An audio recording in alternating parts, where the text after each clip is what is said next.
বিসমিল্লাহির রহমানির রহিম আলহামদুলিল্লাহি ওয়াসসালাতু ওয়াসসালামু আলা রাসূলিল্লাহি আম্মা বা'দ।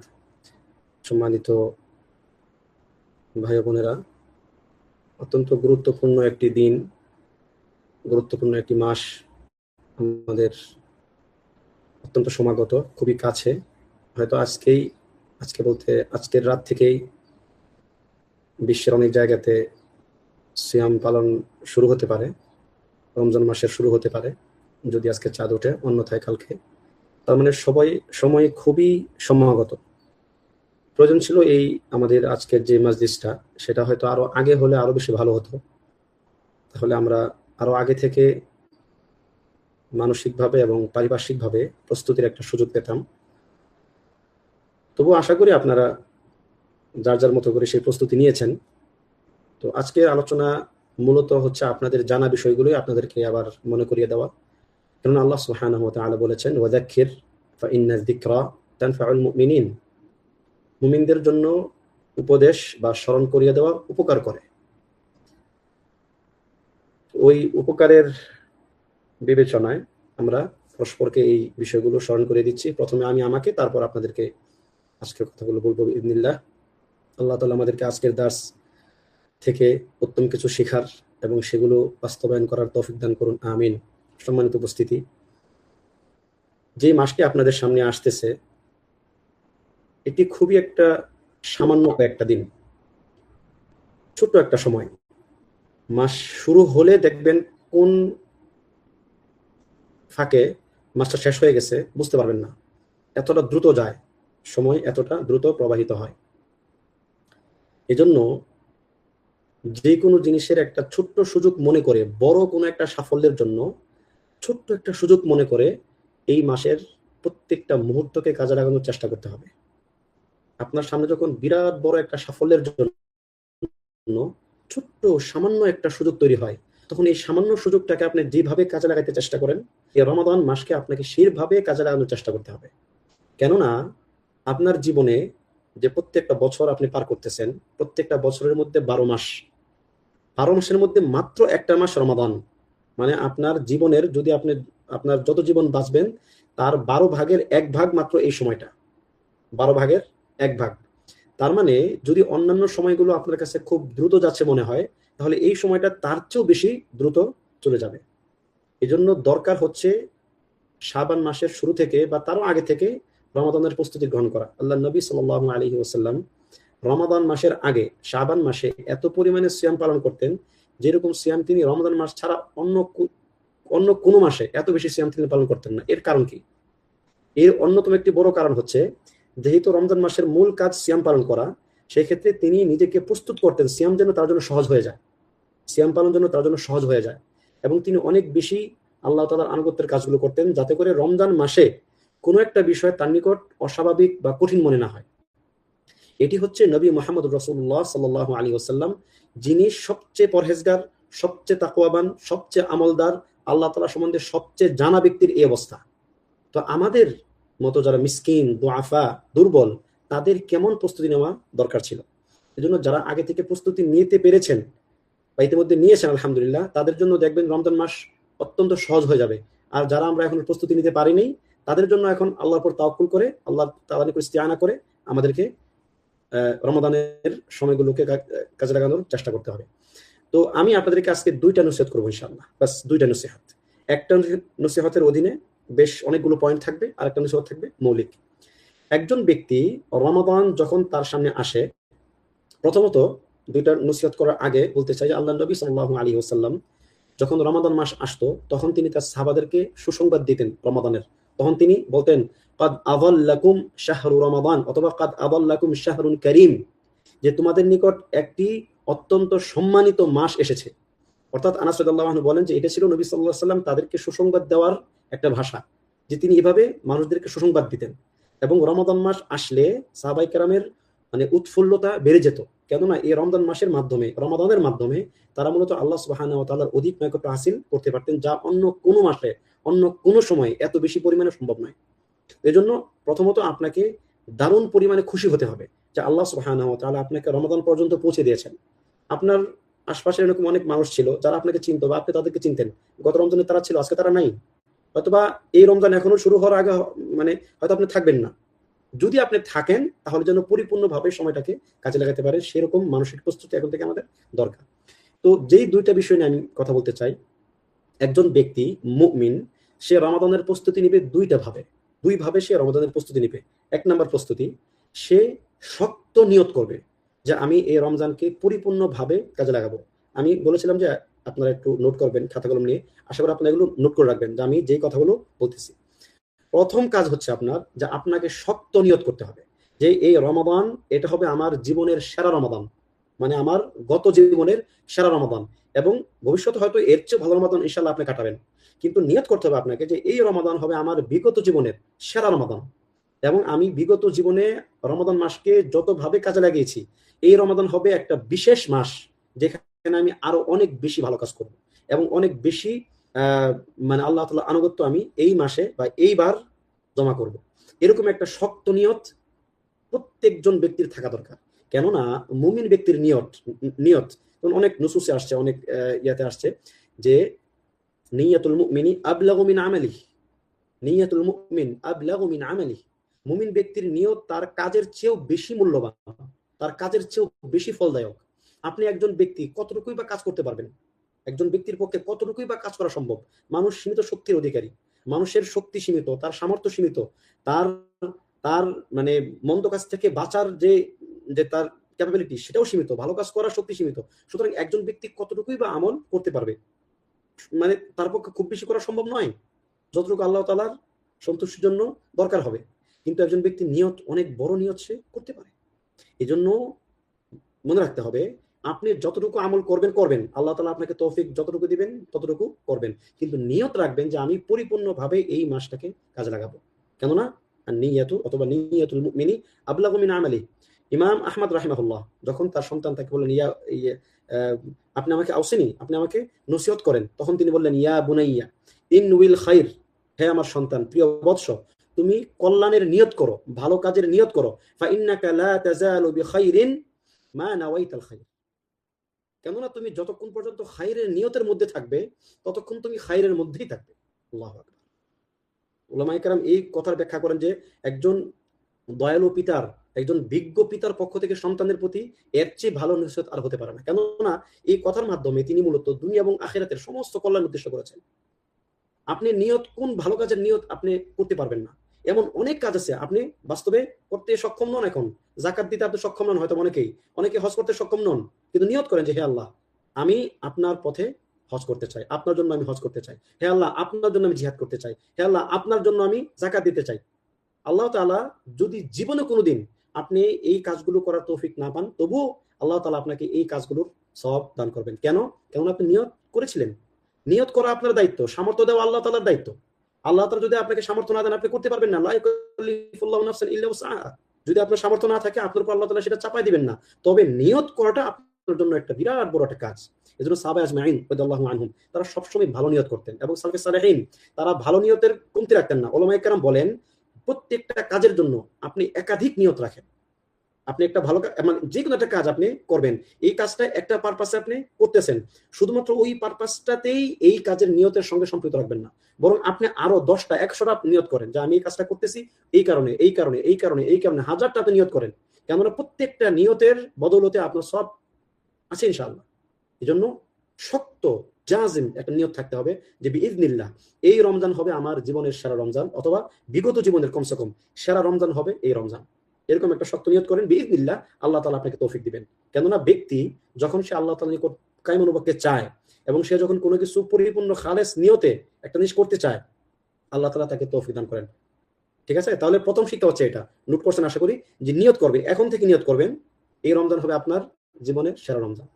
দ্বিতীয় যে কাজটা, আপনি জানবেন যে এই রমজান উপলক্ষে আপনার কি কি কাজ করতে হবে, কি কি কাজ আপনাকে বর্জন করতে হবে। এই জানাটা, আপনি যে নিয়ত করবেন, আপনি নিয়ত করবেন কিসের প্রেক্ষিতে, আপনি কিসের নিয়ত করবেন।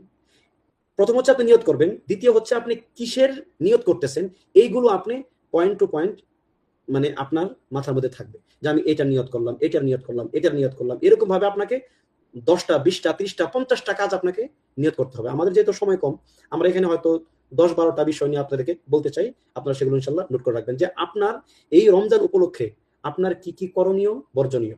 প্রথম কথা, আপনি এটা জানবেন এই রমাদানের সবচেয়ে বড় যে কাজ আপনার করতে হবে উজুবান, ওয়াজিব হিসাবে, ফরজ হিসাবে, তা হচ্ছে কি আপনাকে এই রমজানের 30 দিন রোজা রাখতে হবে, বিশেষ কোনো শারঈ উযর ছাড়া। শারঈ উযর থাকলে সেটা ভিন্ন কথা, শারঈ উযর ছাড়া আপনি এই মাসের একটা সিয়ামও ভঙ্গ করবেন না। এটা হচ্ছে আপনার উপর ফরজ। কেননা আল্লাহ সুবহানাহু ওয়া তাআলা বলেছেন, ইয়া আইয়ুহাল্লাযীনা আমানু কুতিবা আলাইকুমুস সিয়াম কামা কুতিবা আলাল লাযীনা মিন ক্বাবলিকুম লাআল্লাকুম তাত্তাকুন আইয়ামান মা'দুদাত। এই নির্দিষ্ট কয়েকটা দিন তোমাদের জন্য সিয়ামকে ফরজ করা হয়েছে, যেমনটা তোমাদের পূর্ববর্তীদের জন্য ফরজ করা হয়েছিল। তার মানে এই উম্মতের জন্য শুধু সিয়াম নয়, সিয়াম বিগত সকল উম্মতের জন্য সিয়াম ছিল। হয়তো সিয়ামের ধরন ভিন্ন ছিল, সিয়ামের প্রকৃতি ভিন্ন ছিল, কিন্তু সিয়ামের যে কনসেপ্ট, এই কনসেপ্ট সকল উম্মতের জন্যই ছিল, যেটা আল্লাহ তাআলা এই আয়াতে আমাদেরকে জানালেন। তাহলে প্রথম উজুবান আপনার উপর দায়িত্ব হচ্ছে আপনাকে এই মাসের সিয়াম পালন করতে হবে। দ্বিতীয়ত, 2 নম্বর পয়েন্ট যেটা আপনি করবেন বা আপনার যেই বিষয়টা এই রমজানে আপনার জন্য খুব বেশি ইম্পর্টেন্ট, কিয়াম, রাতের সালাত পড়া। এই রাতের সালাত একজন ব্যক্তিকে বিরাট উঁচু স্তরে নিয়ে যায়। হাদিসে আসছে যে জাহান্নাম থেকে একজন ব্যক্তিকে বাঁচানোর জন্য সবচেয়ে বেশি কাজ করে কি, রাতের সালাত। যেমন হাদিসে আসছে আস-সাওমু জুন্নাহ, সাওম হচ্ছে ঢাল স্বরূপ বান্দার জন্য, এবং ওয়াস-সাদাকাতু তুতফিউল খাতিআতা কামা ইউতফিউল মাউন নার ওয়া সালাতুর রাজুলি ফি জাওফিল লাইল।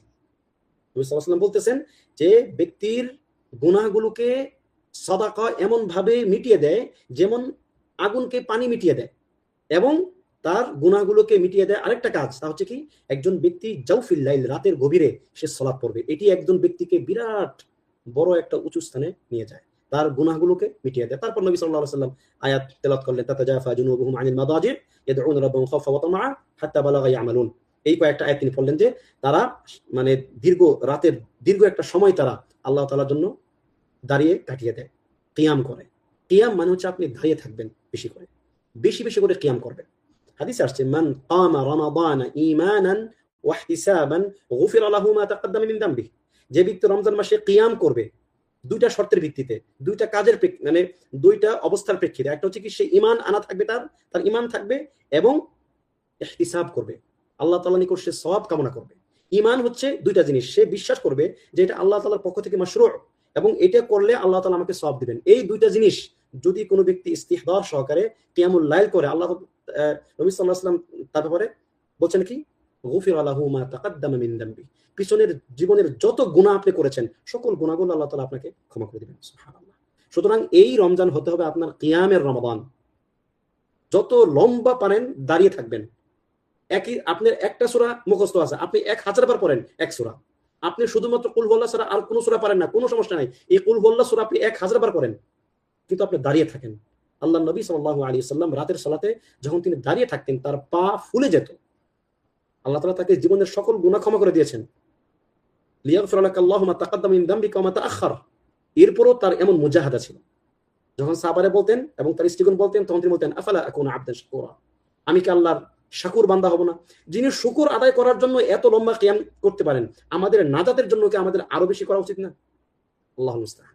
এজন্য কিয়ামটাকে বানিয়ে ফেলবেন এই রমজানের বিশেষ অলংকার। রমজানে একটা রাতও বাদ দিবেন না যেখানে আপনি কিয়াম করবেন না। বাদ দেন যত রকম ইখতিলাফ, 8 রাকাত, 20 রাকাত, 40 রাকাত, এগুলো এই ইখতিলাফে একদম যাবেন না। দয়া করে কেউ কাউকে প্রশ্নও করবেন না যে ভাই আমি কি 20 রাকাত পড়বো নাকি 8 রাকাত পড়বো নাকি 36 রাকাত পড়বো, একদম কোনো প্রশ্নও করবেন না। এটা আপনার সারা রাত, যদি আপনি পারেন আপনি সারা রাত দাঁড়িয়ে থাকেন আল্লাহর জন্য। আপনি 2 রাকাত সালাত পড়েন সারা রাতে, কোনো সমস্যা নেই। আপনি 100 রাকাত সালাত পড়েন সারা রাতে, কোনো সমস্যা নেই। আপনার সামর্থ্য মোতাবেক আপনি সালাত পড়তে থাকবেন। যখন আপনি ক্লান্ত হয়ে যাবেন শুয়ে পড়বেন, আবার একটু রেস্ট নিয়ে আবার দাঁড়াবেন, আবার সালাত পড়বেন। এইভাবে আপনি এই রমজান মাসটাকে কিয়ামের মাস বানিয়ে নেন। আল্লাহ তাআলা আমাদের প্রত্যেককেই তৌফিক দান করুন। তৃতীয় কাজ হচ্ছে কিরাআতুল কোরআন। এই রমজান মাস হবে আপনার কোরআনের মাস। এই রমজানের ফজিলত এত বেশি কেন? শাহরু রমাদান আল্লাযী উনজিলা ফীহিল কুরআন হুদাল লিন-নাসি ওয়া বায়িনাতিন মিনাল হুদা ওয়াল ফুরকান। এই রমজান মাস হচ্ছে এমন মাস, আল্লাহ তাআলা রমজান মাসের বর্ণনা দিতে গিয়ে প্রথম বলেছেন এই মাস হচ্ছে এমন মাস যেই মাসে কোরআন নাজিল হয়েছে, আল্লাহ তাআলার কালাম নাজিল হয়েছে। রমাদান একটি আমল যেটা আপনি আমি করি, এটা আমার কর্ম, আল্লাহর সৃষ্টি, সিয়াম পালন করা। কিন্তু কোরআন আল্লাহর বাণী, আল্লাহ তাআলার কালাম, তার সিফাহ যেই মাসে এই দুনিয়াতে এসেছে, আল্লাহ তাআলা সেই মাসকে অনেক বেশি মহিমান্বিত করেছেন। কোরআনের কারণে এই মাস সম্মানিত। সুতরাং যেই জিনিসের জন্য এই মাস সম্মানিত, ওই জিনিসটা যদি আপনার এই মাসে পরিপূর্ণ মাত্রায় না থাকে, তাহলে আপনি পরিপূর্ণভাবে এই মাসের সম্মান দেন নাই। এই জন্য কোরআনময় আপনার এই মাস হতে হবে। কোরআন আল্লাহ নবী সাল্লাল্লাহু আলাইহি ওয়াসাল্লাম জিবরিল আলাইহিস সালাতু ওয়াসসালামের নিকট এই মাসে 2 বার খতম করতেন। একবার তিনি পড়তেন, একবার তিনি শুনতেন জিবরিল আলাইহিস সালাতু ওয়াসসালাম থেকে। ঠিক আছে? এজন্য উলামায়ে কেরাম বলেন যে কোরআন খতম দেওয়া 2 বার এই মাসে, কমসে কম একবার খতম দেওয়া মুস্তাহাব, মানে ভালো কাজ। কেন মুস্তাহাব? কমসে কম বছরে একবার হলেও আপনি পরিপূর্ণ কোরআনটা পড়লেন, আহকামগুলো জানলেন, বিধানগুলো জানলেন, আল্লাহ তাআলার সঙ্গে আপনার সম্পর্কটা গভীর হলো। 2 বার করতে পারলে আরো বেশি ভালো। এরপরে আপনার সামর্থ্য মোতাবেক আপনি 10 বার খতম দেন, প্রত্যেক দিন আপনি 10 পারা করে পড়েন, অন্য সকল ইশতিগাল বাদ দিয়ে দেন। এরপরে যারা তাহফিজের মধ্যে আছেন, যারা কোরআন হিফজ করতেছেন, তাদের জন্য এই মাস হচ্ছে বিরাট বড় এক সুযোগ। সকল ব্যস্ততা কাটিয়ে দিয়ে, সকল ব্যস্ততা বাদ দিয়ে আপনি কোরআন নিয়ে পড়ে থাকেন, কোরআন হিফজ করেন। যারা 1 পৃষ্ঠা হিফজ করতেন, এই মাসে তারা 2 পৃষ্ঠা হিফজ করেন প্রত্যেক দিন। যারা 2 পৃষ্ঠা হিফজ করতেন, তারা এই মাসে তাকরার বেশি করেন, মুরাজাআ বেশি করেন। মোট কথা হচ্ছে এই মাসটা হবে আপনার কোরআনময় মাস। কোরআন ছাড়া আপনার এই মাসে কোনো কিচ্ছু থাকবে না। পরিপূর্ণ ইনশিগাল হবে আপনার কোরআন নিয়ে এবং সিয়াম এবং কিয়াম। বাস এই 3টা জিনিস নিয়ে আপনার ইনশিগাল থাকবে এই মাস ব্যাপী। তাহলে কোরআন হবে আপনার এই মাসের জন্য একটা বিশেষ ব্যাপার। 4 নাম্বার হচ্ছে কাসরাতু লুজুমিল মাসাজিদ। আপনি মসজিদে বেশি বেশি থাকার অভ্যাস করবেন। এটা বিশেষ করে পুরুষদের জন্য। আর মহিলাদের জন্য হচ্ছে বাসার মধ্যে একটা নির্দিষ্ট জায়গা রাখবেন, যেই জায়গাতে অন্য কেউ যাচ্ছে না, অথবা প্রত্যেকের জন্য আলাদা আলাদা একটা স্থান করে নেবেন যদি সম্ভব হয়, যেখানে আপনি সারাক্ষণ থাকবেন। একান্ত প্রয়োজন ছাড়া আপনি সেখান থেকে বের হবেন না। ইতিকাফ অন্য জিনিস, লুজুমুল মাসাজিদ ভিন্ন একটা জিনিস। ইতিকাফ অবশ্যই লুজুমুল মাসাজিদ, মসজিদের মধ্যে থাকা, ইতিকাফ করা পুরুষদের জন্য। মহিলারা বাসায় তাদের একটা নির্দিষ্ট স্থানে ইতিকাফ করবেন। এটা হচ্ছে রমজানের শেষের দিকে। একটু মাইকগুলো অফ করে দেন আবু মুসাব ভাই, সবার মাইকগুলো একটু অফ করে দেন। তো বিশেষ করে যারা পুরুষ থাকবেন, তারা মসজিদের বাইরে সহজে থাকবেন না, বিশেষ প্রয়োজন ছাড়া মসজিদের বাইরে আসবেন না। এটা কেন? আসলে মসজিদকে কেন লাজিম করতে হবে? আপনার সিয়ামকে রক্ষা করার জন্য। মনে রাখবেন, এটা ফিতনার যুগ। সালাফদের সময় তারা এতটা সাবধান থাকতেন সিয়ামকে রক্ষা করার জন্য, যখন তাদের মধ্যে এতটা ফিতনা ছিল না। এখন আপনি ঘর থেকে বের হওয়া মাত্র আপনি ফিতনা, এমনকি ঘরের মধ্যে এখন ফিতনা, ঘরের মধ্যেও এখন ফিতনা। টেলিভিশন, টিভি, ইউটিউব, ফেসবুক ইত্যাদি ভরপুর। প্রত্যেকটা ব্যক্তির নিকট মোবাইল, এবং প্রত্যেকটা মোবাইলের মধ্যে খাবিসে ভরপুর। তো এই ফিতনা থেকে বাঁচার জন্য আপনাকে নিজে একা থাকা ছাড়া আপনার কোনো উপায় নাই। রমজানকে আপনি হেফাজত করতে পারবেন না যদি আপনি পরিপূর্ণভাবে মসজিদের সঙ্গে ইলতিজাম না থাকে আপনার। এবং এটা শুধু রমজান মাসের জন্য না, সকল সময়ের জন্যই। তবে রমজানে সেটা বিশেষভাবে, যে নির্দিষ্ট একটা জায়গা মহিলাদের জন্য এবং পুরুষদের জন্য মসজিদ, এই দুইটাকে লাজিম করে নেন। কেননা এটা আপনাকে অনেকগুলো মন্দ কাজ থেকে বাঁচিয়ে রাখবে। মন্দ দৃষ্টি, মন্দ চিন্তা, মন্দ সঙ্গ, মন্দ কাজ, মন্দ কথা, সবকিছু থেকে আপনাকে বিইذনিল্লাহ মসজিদে থাকাটা আপনাকে হেফাজত করবে আল্লাহ তাআলার ইচ্ছা। এজন্য মসজিদে থাকাটা যেন আপনার বেশি পরিমাণে হয়, এই চেষ্টা করবেন। 5 নাম্বার, বেশি পরিমাণে এই মাসে সাদাকা করার চেষ্টা করবেন। আল্লাহ নবী সাল্লাল্লাহু আলাইহি ওয়াসাল্লাম ছিলেন মিন আজওয়াদিন নাস, অথবা আজওয়াদুন নাস, সবচেয়ে বেশি দানশীল ছিলেন তিনি। এই সবচেয়ে বেশি দানশীল মানুষটা এই রমজানে হয়ে যেতেন তার চেয়েও দানশীল। আল্লাহু আকবার। এমনিতে তিনি অনেক বড় দানশীল, তার কাছে কোনো কিছুই থাকতো না। পরিমাণে না, পরিমাণে আল্লাহ নবী সাল্লাল্লাহু আলাইহি ওয়াসাল্লামের চেয়ে অনেক বেশি দান করা মানুষ অনেক। কিন্তু ইতিবার হবে কি, একজন ব্যক্তির কতটুকু আছে সেখান থেকে সে কতটুকু দেয়। এটা একজন ব্যক্তির আছে 5 টাকা, সে 5 টাকায় দিয়ে দিল। আরেকজন ব্যক্তির 5 কোটি টাকা আছে, সে 1 কোটি টাকা দিল। এই 5 কোটির জায়গায় 1 কোটি দেওয়ার চেয়ে এই ব্যক্তি উত্তম, কারণ সে তার সব দিয়ে দিছে। এজন্য রমজান মাস ছাড়া তো আপনি সাদাকা করবেন, কিন্তু রমজান মাস হবে আপনার সাদাকার মাস। এবং এই সাদাকা 2 ধরনের, একটা কি ওয়াজিব, যেটা যাকাত। আপনারা যাদের যাকাত দেওয়ার সামর্থ্য আছে তারা অন্য মাসে না দিয়ে রমজানটাকে সিলেক্ট করবে। এটা হিসাবের জন্য সহজ, যে রমজান থেকে রমজান যাকাত হিসাব করা সহজ। দ্বিতীয়ত, এই মাস সাদাকার মাস, এই মাস দানের মাস, এই মাস সওয়াব কামানোর মাস। প্রত্যেকটা নেক আমল এই মাসে 70 গুণ বা তার চেয়ে বেশি পরিমাণে সওয়াব দেওয়া হবে। এজন্য যারা ফরজ যাকাত দিবেন তারা এই মাসটাকে বাছাই করে নিলে উত্তম। এবং নফল সাদাকাও খুব বেশি পরিমাণে করবেন। সাদাকা যেমনটা একটু আগে বললাম, সাদাকাতু তুতফিউ আল খাতিআহ। জীবনে গুনাহ নাই এমন কে কে আছেন? একজন হাত তুলতে পারবেন না। মানে কেউ এমন নাই যারা গুনাহ করেন নাই, কম বেশি। আপনার সকল গুনাহগুলোকে সাদাকা মিটিয়ে দেবে। আপনি যত পরিমাণ গুনাহ করেছেন, যদি আপনি সাদাকা যত বেশি পরিমাণে করবেন, আপনার গুনাহ তত বেশি পরিমাণে মিটিয়ে দেওয়া হবে এই সাদাকার মাধ্যমে। সুতরাং এই মাসটা যেন হয় আপনার সাদাকাতে অভ্যস্ত হওয়ার মাস। এজন্য আমি একটা কথা বলি যে প্রত্যেক দিন, যদি আপনি প্রত্যেক দিন কাউকে দেওয়ার সুযোগ না পান, প্রত্যেক দিন অ্যাটলিস্ট আপনি জমাবেন টাকা আপনার পকেট থেকে। প্রত্যেক দিন যার যেরকম সামর্থ্য আছে, কখনো চিন্তা করবেন না যে এই 2 টাকা 5 টাকা 1 টাকা এটা কি দেওয়ার জিনিস, একদম চিন্তা করবেন না এগুলো। আলী রাদিয়াল্লাহু আনহু বলেন, একজন ব্যক্তির একদমই সাদাকা না করার চেয়ে একদম সামান্য সাদাকা করা অনেক বেশি উত্তম। তার মানে আপনি কোনো কিছু করতেছেন না লজ্জা পেয়ে, তার চেয়ে আপনি একটু কিছু করতেছেন, অবশ্যই আপনি উত্তম। প্রত্যেক দিন একটু একটু করে হলেও জমাবেন, 1 টাকা করে দিবেন। আপনার সামর্থ্য না, আপনি 1 টাকা আপনি 1 টাকাই দিবেন। আপনি একটা সুন্দুক রাখবেন, একটা বক্স রাখবেন, এই বক্সের মধ্যে আপনি টাকা জমাবেন। যখন 5 টাকা হবে, 10 টাকা হবে, বা আলহামদুলিল্লাহ এখানে যারা আছেন প্রত্যেকেই সামর্থ্যবান, বিইذনিল্লাহ আপনারা আরো বেশি দিবেন।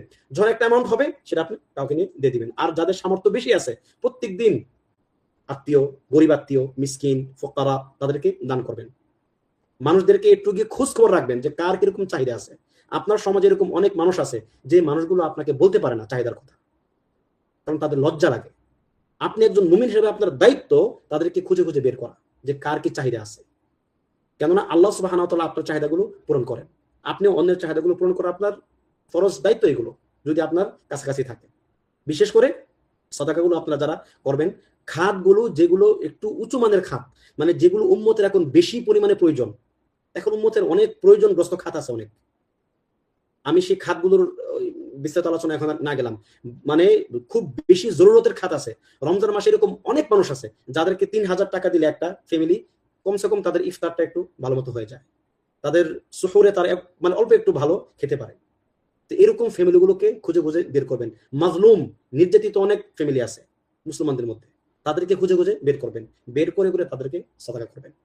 তার মানে যে যত বেশি হবে, উন্নত হবে আপনার সাদাকার যে যে আপনার প্রভাব, এটা কি বেশি হবে। আহমদ, আপনার মাইকটা অফ করুন। ঠিক আছে, তাহলে সাদাকা হবে আপনার এই রমজানে একটা বিশেষ কাজ, যা আপনি খুব বেশি পরিমাণে করবেন বিইذনিল্লাহ। 6 নাম্বার হচ্ছে ইতআমুত তাআম, আপনি মানুষকে খাওয়াবেন। এটা মনে হয় যে এখন আমরা প্রায় ভুলেই গেছি। 1-2-3 জেনারেশন আগে বাংলাদেশের প্রেক্ষাপটে 2-3 জেনারেশন আগেও বিভিন্ন জায়গাতে নোংরখানা থাকতো, মানুষের মেহমানখানা থাকতো, যে এখানে মানুষ আসবে খাবে, কোনো প্রশ্ন নেই কে আপনি, আপনি কে আমার সেই প্রশ্ন নাই। বাস আপনি যাচ্ছেন, আপনার জন্য এই ঘর আপনার জন্য খোলা, বসবেন, খাবেন, ঘুমাবেন, রেস্ট নেবেন, কোনো সমস্যা নাই। মুসাফিরদের জন্য একটা ঘর থাকতে আলাদা। কিন্তু এই অভ্যাসটা আমাদের মধ্যে নাই। আমাদের পিতা ইব্রাহিম আলাইহিস সালাতু ওয়াস সালাম তিনি অত্যন্ত মেহমানদার ব্যক্তি ছিলেন। তিনি প্রত্যেকবার যখন খাওয়া দাওয়া করতেন তিনি অপেক্ষা করতেন যে একজনকে নিয়ে এসে খাওয়াই। তাহলে ইতআমুত তাআম এটা বিরাট বড় একটা ফজিলতের কাজ। ওয়া ইউতঈমুনাত তাআমা, যেটা সূরাতুল ইনসানের মধ্যে আসছে, দাহারের মধ্যে আসছে, যে তারা মানুষকে খাদ্য দান করে। কাদেরকে? মিসকিনা, যারা মিসকিন তাদেরকে। ঠিক আছে, ওয়া ইয়াতীমা ওয়া আসীরা, ইয়াতীমদেরকে এবং যারা আসির বন্দী তাদেরকে। তাহলে আপনার নিজের চাহিদা থাকা সত্ত্বেও আপনি আপনার খাবারটা অন্য কাউকে দিচ্ছেন।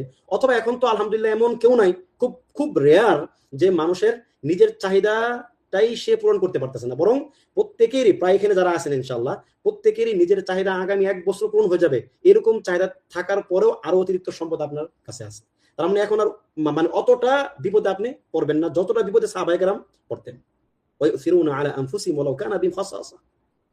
সাহাবায়ে কেরাম আজমাইন রাদিয়াল্লাহু আনহুম তাদের নিজস্ব চাহিদা থাকা সত্ত্বেও যখন তারা দেখতেন অন্য কেউ প্রয়োজনগ্রস্ত, তিনি তাকে খাওয়াতেন, টাকা দিতেন, বিভিন্নভাবে সাহায্য করতেন। তাহলে এই মাসে হবে আপনার অন্য কাউকে খাওয়ানোর, মানুষদেরকে খাদ্য খাওয়ানোর একটা বিশেষ কাজ হবে আপনার। এই খাদ্যটা আপনি ইফতারের সময় করতে পারেন, সুহরের সময় করতে পারেন। মোট কথা হচ্ছে আপনি যেই কোনো প্রক্রিয়ায় এই খাবারটা আপনি আপনি আপনি ভিন্ন জনকে আপনি খাওয়াবেন। যে জায়গায় একটা হাদিসে আসছে, নবী সাল্লাল্লাহু আলাইহি ওয়াসাল্লাম বলছেন, মান ফাত্তারা সাইমান কানা লাহু মিসলু আজরিহি। যদি কোন এক ব্যক্তি সায়েমকে ইফতার করায়, ফতুর করায়, ইফতার দেয়, সে ওই সিয়াম পালনকারী ব্যক্তির মতো সওয়াব হাসিল করবে। তো এই অভ্যাসটা আমাদের এই মাসে করতে হবে। এবার আসুন একটু ভিন্ন প্রসঙ্গ, তা হচ্ছে হিফজুল লিসান, জিহ্বাকে হেফাজত করবেন এই মাসে। খুব বেশি মিথ্যা কথা আমরা বলি, খুব বেশি নামিমা গীবা আমরা করি, খুব বেশি মানুষকে কষ্ট দেওয়া, এটা আমাদের দ্বারা হয়। এবং এই জিহ্বা হচ্ছে এমন একটা জিনিস যেটা মুআয বিন জাবাল রাদিয়াল্লাহু আনহু নবী সাল্লাল্লাহু আলাইহি ওয়াসাল্লামকে বলতেছেন, কুলতু ইয়া নাবিয়াল্লাহ ওয়া ইন্না লামুআখাযুনা বিমা নাতাকাল্লামু বিহি। আমরা যেই কথাবার্তাগুলো বলি, এই কথার জন্য কি আল্লাহ তাআলা আমাদেরকে পাকড়াও করবেন? তখন নবী সাল্লাল্লাহু আলাইহি ওয়াসাল্লাম তাকে বললেন, সাকিলাতকা উম্মুক ওয়াহাল ইয়াকুব্বুন নাস ফিন নারি আলা উজুহিহিম আও আলা মানাখিরিহিম ইল্লা হাসাইদু আলসিনাতিহিম।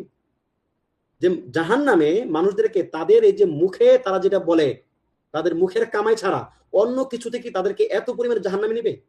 তার মানে মানুষ, বেশিরভাগ মানুষ জাহান্নামে যারা যাবে দুইটা জিনিসের কারণে যাবে, একটা হচ্ছে মুখ, একটা হচ্ছে লজ্জাস্থান। মুখকে হেফাজত করতে না পারা এবং লজ্জাস্থানকে হেফাজত করতে না পারা। এজন্য নবী সাল্লাল্লাহু আলাইহি ওয়াসাল্লাম বলেছেন, মান ইয়াদমান লি মা বাইনা লিহিয়াইন ওয়া মা বাইনা আল আর রিজলাইন আদমাল্লাহুল জান্নাহ। যে ব্যক্তি আমাকে তার দুই চোয়ালের মাঝখানের জিনিস মানে কি জিহ্বা এবং দুই উরুর মাঝখানের জিনিস মানে কি লজ্জাস্থান, এই দুইটা জিনিস এর ব্যাপারে যে আমাকে গ্যারান্টি দিবে যে এটা আমি হেফাজত করছি ইয়া রাসূলুল্লাহ, আমি তাকে জান্নাতের গ্যারান্টি দেব। সুবহানাল্লাহ। বাস এটা। এজন্য নবী সাল্লাল্লাহু আলাইহি ওয়াসাল্লাম কি বলছিলেন, মানে মুআয বিন জাবালকে অনেকগুলো কথা বলার পরে বললেন যে আলা আদুল্লুকা বিমিলাকি যালিকা কুল্লি, এই যে এতগুলো ভালো কাজের কথা তোমাকে বললাম, জান্নাতে যাওয়ার পন্থা বললাম, এই সবগুলোর একটা মানে মূল যেটা সবকিছুকেই ইনক্লুড করে এরকম একটা কিছুকে আমি বলবো না? তখন তিনি বললেন যে বালা ইয়া রাসূলুল্লাহ। তখন তিনি বললেন ফাআখাযা বিলিসানিহি ফাকাল কুফফা আলাইকা হাদা। তখন তিনি তার জিহ্বাকে ইঙ্গিত করে বললেন যে এইটাকে হেফাজত করো, এইটা খুব বেশি দরকার। সব বিষয়ে আপনার কথা বলতে হবে জরুরি না, সব বিষয়ে আপনাকে জানতে হবে জরুরি না। ভাই আপনি নিজেকে নিয়ে ইলতিজাম করেন। ইয়া আইয়ুহাল্লাযীনা আমানু লা ইয়াদুররুকুম মান দাল্লা ইযা ইহতাদাইতুম। হে ঈমানদারগণ, আলাইকুম আনফুসাকুম, ইয়া আইয়ুহাল্লাযীনা আমানু আলাইকুম আনফুসাকুম, তোমাদের নিজেদের দায়িত্ব তোমাদের। লা ইয়াদুররুকুম মান দাল্লা ইযা ইহতাদাইতুম, যদি তোমরা হেদায়েতের উপর থাকো তাহলে পথভ্রষ্টরা তোমাদের কোনো ক্ষতি করতে পারবে না। নিজের সঙ্গে নিজে বোঝাপড়া করেন, নিজে ঠিক থাকার চেষ্টা করেন। যেখানে দেখবেন যে একটা কথা বলা কোনো কাজের না, প্রয়োজন না, সেখানে কোনো কথাই বলবেন না। মান কানা ইউমিনু বিল্লাহি ওয়াল ইয়াউমিল আখির ফালইয়াকুল খায়রান আও লিয়াসমুত। যে আল্লাহ এবং পরকালে বিশ্বাস করে সে যেন ভালো কথা বলে পারলে অথবা চুপ থাকে। আপনি একটা কথা বলে মন্দ কথা বলার চেয়ে আপনি চুপ থাকা অনেক বেশি বেটার আপনার জন্য। আপনার মন চাইবে এই কথাটা বলি, ওই কথাটা শুনি, এই কথার মধ্যে গিয়ে নাক গলাই, না না, যাবেন না। বিশেষ করে রমাদান হবে আপনার চুপ থাকার মাস, এবং চুপ থাকা এটি অন্যান্য কোন কোন শরীয়তে সিয়ামের একটা অংশ ছিল। ইন্নী নাযারতু লিররহমানি সাওমা ফালান উকাল্লিমাল ইয়াওমা ইনসিয়া। মারিয়াম তার কওমকে বলেছিল যে আজকে আমি আমার রবের জন্য সিয়াম পালন করেছি, সুতরাং আজকে আমি কোনো কথা বলবো না। তাহলে কথা না বলার অভ্যাসটা করা আমাদের দরকার, বিশেষ করে এখন এই ফিতনার সময়। একটু কথাটা আমরা কম বলি, এই কথা যেন আপনার বেশি না বলা লাগে, না ঘরে না বাহিরে। ঘরের মধ্যে আসলেন, দেখলেন যে কেউ একটু চুন থেকে পান করছে, বাস এবার আপনি জাহান্নাম করে ফেলছেন। ঘরটাকে চিল্লা পাল্লা করে গালিগালাজ করে মুখে যা আসছে তাই বলতেছেন। লা হাওলা ওয়ালা কুওয়াতা ইল্লা বিল্লাহ। জিহ্বাকে হেফাজত করেন। জিহ্বাকে যে ব্যক্তি হেফাজত করতে পারবে আল্লাহ নবী সাল্লাল্লাহু আলাইহি ওয়াসাল্লাম তাকে জান্নাত এনে দিবেন। তিনি তাকে জান্নাতের গ্যারান্টি দিয়েছেন। বাহিরেও না, ঘরেও না, বন্ধুদের সঙ্গেও না, স্ত্রীর সঙ্গেও না, সন্তানদের সঙ্গেও না, স্বামীর সঙ্গেও না, বাপ মার সঙ্গেও না, কারো সঙ্গেই জিহ্বাকে লাগামহীন করে দিবেন না। এটা অমুমান সবসময়, কিন্তু বিশেষ করে এখন রমাদানে এখন অভ্যাস করার মাস, এ রমাদান মাস।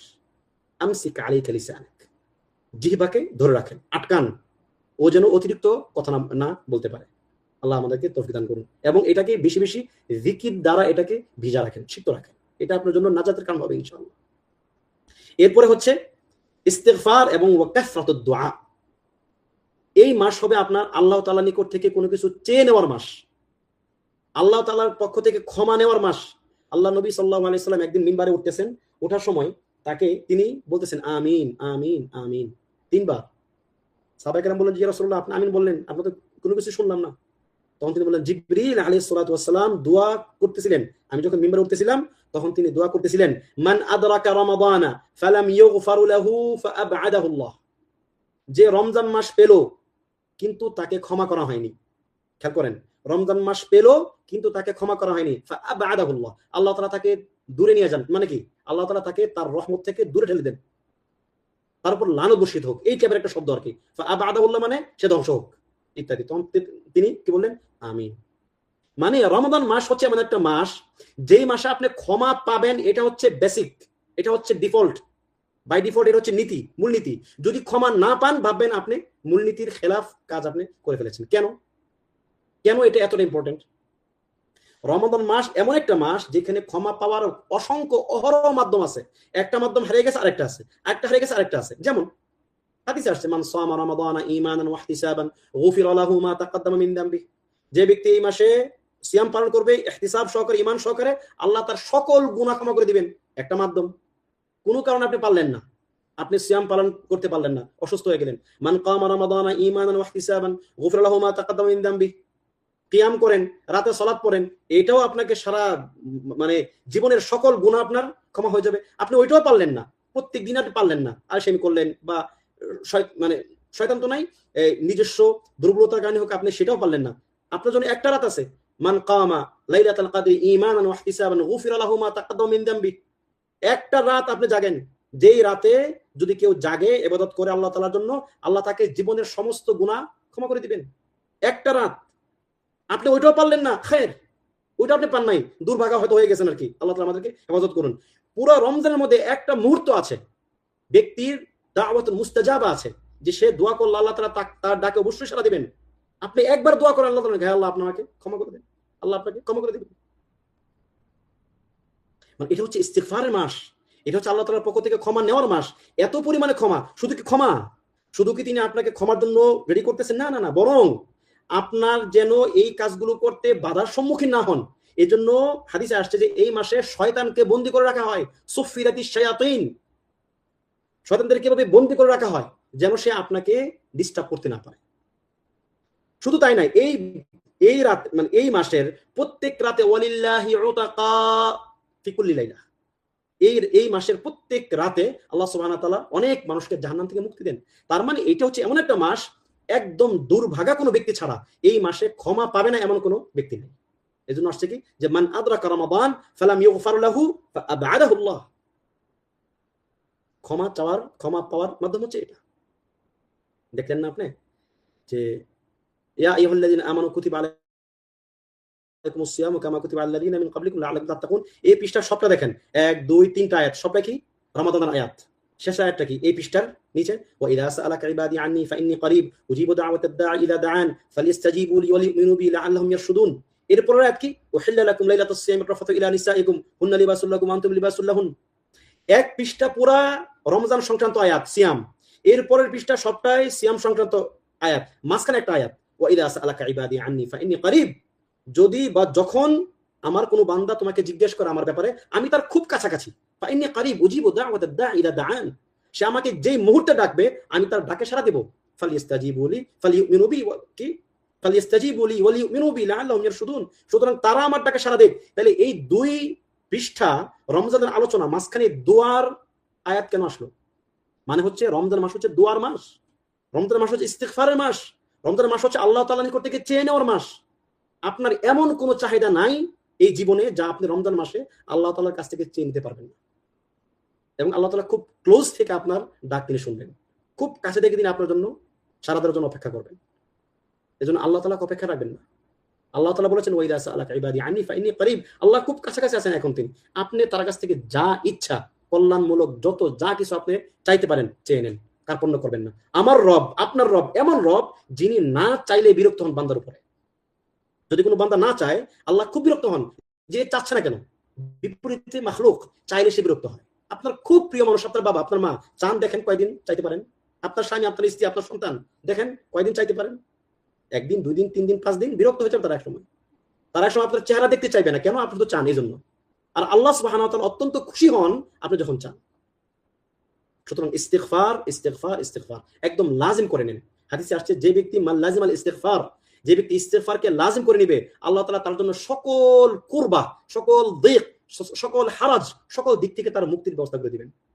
ইবনে আব্বাসের হাদিস রাদিয়াল্লাহু আনহু, فقلت استغفروا ربكم انه كان غفارا يرسل السماء عليكم مدرارا ويمددكم باموال وبنين ويجعل لكم جنات ويجعل لكم انهارا ما لكم لا ترجون لله وقارا।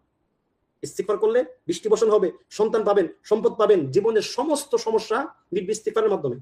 আপনাকে কিসে বাধা দিচ্ছে ইস্তিগফার থেকে? এজন্য রমজান মাস হোক আপনার আমাদের সকলের ইস্তিগফারের মাস, ইস্তিগফারে অভ্যস্ত হওয়ার মাস, এবং অবশ্যই অবশ্যই আল্লাহ তাআলার নিকট থেকে ক্ষমা পাইতে হবে এরকম একটা বাধ্যবাধকতা নিজের জন্য নিয়ে নেন। আল্লাহ তাআলাকে বলেন যে, হে আল্লাহ, ইন্নাকা আফুউন তুহিব্বুল আফওয়া ফাআফু আন্নী, আল্লাহুম্মা ইন্নাকা আফুউন কারীম তুহিব্বুল আফওয়া ফাআফু আন্নী। এই দোয়াটা নবী সাল্লাল্লাহু আলাইহি সাল্লাম রমজানে খুব বেশি করতেন, বিশেষ করে কদরের রাতে তিনি মানে শেষের 10 রাত্রিতে খুব বেশি করতেন তিনি। ঠিক আছে, তাহলে ইস্তেগফার এবং দোয়া খুব বেশি করে করবেন ইনশাআল্লাহ এই মাসে। 9 নম্বর বিষয়, নিজেকে গড়ে নেন। নিজের অভ্যাসগুলো গড়ার মাস হচ্ছে এটা। অনেক ভালো কাজ করার অভ্যাস আমার ছিল না, অনেক মন্দ কাজ করার অভ্যাস আমার ছিল গত 11টা মাস। এই মাস হচ্ছে সকল ভালো কাজগুলো করতে অভ্যস্ত হওয়ার মাস এবং মন্দ কাজগুলো থেকে বাঁচতে অভ্যস্ত হওয়ার মাস। সুতরাং এটাকে এরকম একটা সুযোগ হিসেবে নেন। তবে নিজের উপরে এরকম চাপ দিবেন না যে আপনি হেরে যাবেন। এজন্য আমরা একটা কথা বলি, মানে অনেকেই বলি, সেটা হচ্ছে আপনার যদি কোরআন তেলাওয়াত খুব বেশি করার অভ্যাস না থাকে আগে, একদিনে একদম 10 পারা করে ফেলবেন না একদিনে, কারণ আপনি হয়তো 2 দিন 3 দিন পরে আর পারবেন না। আপনি 1 পারা করে পড়েন প্রত্যেক দিন। যদি আপনার 1 পারা করে অভ্যাস থাকে 2 পারা করে পড়েন, 2 পারা করে অভ্যাস থাকলে 3 পারা করে পড়েন, মানে একটু একটু করে বাড়ানো।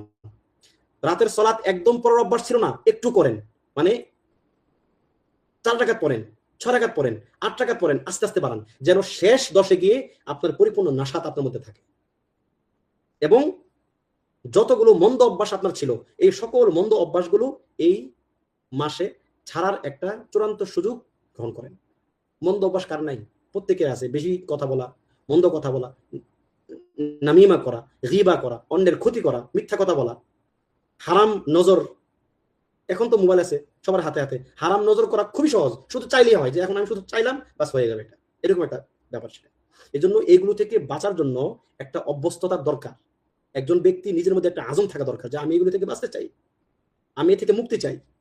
আমি ইলম অর্জন অভ্যস্ত ছিলাম না, আমাকে এখন ইলম অর্জন অভ্যস্ত হতে হবে। এই মাসটা হবে আমার ইলম অর্জন অভ্যস্ত হওয়ার মাস। এই মাস হবে আমার কিয়ামুল লাইল অভ্যস্ত হওয়ার মাস। এই মাস হবে আমার কোরআন তেলাওয়াত অভ্যস্ত হওয়ার মাস।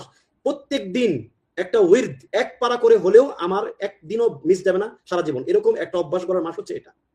প্রত্যেকদিন সকালে আপনি কোরআন তেলাওয়াত করবেন, হয়তো আপনি গত 11 মাস সেটা করতে পারেন নাই, অভ্যাস করেন এই মাসে। এবং সর্বশেষ হচ্ছে যেটা বলতে চাই, তা হচ্ছে ইজতিনাবুল মুহাররামাত। সমস্ত হারাম কাজ থেকে বাঁচবেন। আপনি এত কষ্ট করে সিয়াম পালন করবেন, এত কষ্ট করে কিয়াম করবেন, সমস্ত কর্মগুলি মানে আপনার এই যে বিশেষ করে সিয়ামটা নষ্ট হয়ে যাবে আপনার কিছু হারাম কাজ করার মাধ্যমে। সিয়াম ভঙ্গ হয় এরকম সমস্ত কাজ থেকে তো অবশ্যই বিরত থাকবেন। সিয়াম ভঙ্গ হয় খাওয়া, পান করা, দিনের বেলা স্ত্রী সহবাস করা, অথবা মানে এই যে এই ধরনের যেগুলো মাশহুর কাজ আছে সেগুলো থেকে বিরত থাকবেন। সিয়ামকে হালকা করে দেয় এরকম কাজ থেকে বিরত থাকবেন। হাদিসে আসছে যে ব্যক্তি মিথ্যা কথা ছাড়ে নাই, মিথ্যা কথা এবং অযথা কথাবার্তা ছাড়ে নাই, আল্লাহ তাআলা তার এই না খেয়ে থাকার মধ্যে কোনো কল্যাণ নেই। মানে আল্লাহ তাআলার কাছে তার এই না খেয়ে থাকার কোনো মূল্য নাই। একটু চিন্তা করেন তো আপনি, খাওয়া কি আপনার জন্য উমুমান হারাম? খাওয়া উমুমান হারাম না, এটা যে একটা জায়েজ ব্যাপার। পান করা কি উমুমান হারাম? এটা জায়েজ ব্যাপার। স্ত্রী সহবাস করা কি উমুমান হারাম? এটা একটা জায়েজ ব্যাপার। তাহলে এই জায়েজ ব্যাপারগুলো আপনি ছেড়ে দিচ্ছেন রমজানে দিনের বেলা, কিন্তু আপনি একটা হারাম কাজ করতেছেন। তাহলে এই হারাম কাজ, একটা জায়েজ কাজ আপনি ছেড়ে আপনি একটা হারাম কাজ করতেছেন দিনের বেলা, মিথ্যা কথা বলতেছেন, মানুষকে কষ্ট দিচ্ছেন, মানুষকে ধমকাচ্ছেন, এগুলো কি? এজন্য এই মাস হবে হারাম কাজ থেকে বেঁচে থাকার মাস, এবং এই মাস হবে আপনার জীবন পরিবর্তনকারী একটি মাস। সর্বশেষ একটি বিষয়ে নসিহত করে আপনাদের আজকের মাজলিস শেষ করতে চাই। সময় আমাদের একদমই শেষ হয়ে আসছে। বিশেষ করে আমাদের ঘরের মহিলাদেরকে বলতে চাই, রমজানে একদম ব্যস্ত হয়ে যাবেন না। সকাল থেকে শুরু হবে পাকশাক, মানে সকাল থেকে শুরু হবে ঘুম, দুপুর পর্যন্ত ঘুম, দুপুরে উঠে শুরু হবে পাকশাক, একদম আসরের পরে মাগরিব পর্যন্ত পাকশাক হবে। এরপরে হবে কি, ইফতারের পরে একটু একটু মানে খাওয়া দাওয়া খুব বেশি হয়ে গেছে, কালসেমি হবে, আবার কোন রকম তারাবিটা পরে আবার ঘুম, আবার ওই যে সেরে সমুর্তে হবে, আবার আবার রান্না করতে হবে। যতটা সম্ভব এক আইটেম যদি পারেন, এক আইটেমের মধ্যে কাজ ছেড়ে ফেলেন। ইফতার একদম সামান্য এক আইটেম রাখবেন, সুহুর পারলে মানে শুধু একটা আইটেম রাখবেন, যাতে করে আপনার ইনশিগাল কমে আসে। পুরুষদেরকে বলতে চাই, ভাইদেরকে, যে আপনার পরিবারের সদস্য যারা আছে, মহিলা সদস্য বোনদেরকে একদম ফ্রি করে দেন রমজানে। কোনো তাদের উপর কোনো ব্যস্ততা রাখবেন না। একান্ত যেগুলো সাংসারিক পারিবারিক দায়িত্ব, যেগুলো ছাড়া সম্ভব নয়, বাচ্চা কাচ্চাকে দেখাশোনা করা, ঘরের বেসিক কাজ করা, সেটা অন্য জিনিস, কিন্তু অতিরিক্ত ইনশিগাল দিবেন না, অতিরিক্ত প্যারা দিবেন না। এটা করতে হবে, এটা করতে হবে, ইফতারের 10 আইটেম করতে হবে, না না না না, একদম এগুলো বাদ দিতে হবে আপনাদেরকে। এবং এমন কোনো খাবার খাবেন না যে খাবারটা আপনাকে রাতের বেলা আলসেমিতে নিয়ে আসবে। ভাজা পোড়া, এই তেল, এগুলো একদম বিরত থাকবেন। সামান্য হালকা খাবার খাবেন। রমজান মাস হচ্ছে ত্যাগের মাস, কিন্তু রমজান মাস হয়ে গেছে আমাদের কাছে ভোগের মাস। রমজান কি ত্যাগের মাস? আপনি সারা বছর যা কিছু খাইতেন এখন আপনি সেটা আরো ছাড়বেন। উল্টা হয় কি, আমরা রমজান মাসে যা সারা বছর খাই নাই কোনোদিন, সেটা এখন উল্টা আমাদের খাওয়া হয় আরো রমজানে আসলে আমাদের খাওয়ার পরিমাণ বেড়ে যায়। এই জন্য এই অভ্যাসগুলো আমাদের ছাড়া দরকার। একদম মিনিমাল জীবন যাপন করবেন এই এই মাসটা কমসে কম। কেননা আপনি এখন ফাকির, আপনি একজন নিঃস্ব আল্লাহ তাআলার কাছে, আপনি তার কাছে চাচ্ছেন এখন। যতটা সম্ভব ফাকির থাকার চেষ্টা করবেন, এবং বিশেষ করে যারা জাকাত দিবেন হিসাব কিতাব করে পরিপূর্ণ জাকাতগুলো আদায় করে ফেলবেন রমজানে বিইজনিল্লাহ। আল্লাহ তাআলা আমাদেরকে এই রমজানের পরিপূর্ণ সময়টা আল্লাহ তাআলার জন্য কাজে লাগানোর তৌফিক দান করুন। আমাদের জীবনের সেরা মাস এটিকে করে দিন। আমিন। ওয়া সাল্লাল্লাহু ওয়া সাল্লামা আলা নাবিয়িনা মুহাম্মদ ওয়া আলা আলিহি ওয়া সাহবিহি আজমাইন।